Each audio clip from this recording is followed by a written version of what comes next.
The third general classification of variables that we have in PowerShell are the user variables. And again, these come in two types, remote variables and local variables. It's pretty obvious from the names what you would do with these. Remote variables are those that you would typically use in a remote session that would apply across all the computers that you're remoting to all at once. And in PowerShell, you might remote to 100 or 1,000 computers all at once in a data center, for example. We're not going to deal with remote PowerShell in this particular class because this is an introductory class. We will deal with scripts a little bit, and so for scripts you would use a local variable. So we will deal with local variables throughout the remainder of this chapter. But before I leave this area, I want to show you the help files.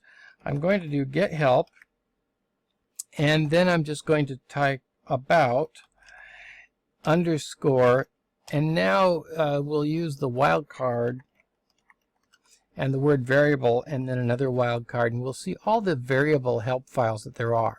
And you can see that there's a help file about the automatic variables, the environment variables, these are the Windows ones, remember, and then the preference variables. So this one is the Windows environmental variables. These two are the ones generally about the PowerShell variables. And now it's rather interesting, we don't have one about local variables. So as far as user variables, we just have one on remote variables. And then we have a generic one about variables in general.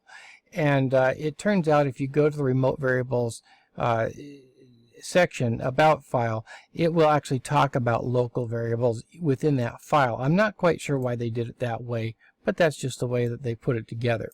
So certainly these are awesome sources for you to read if you're interested in learning more about variables and getting deeper than what we do in this class.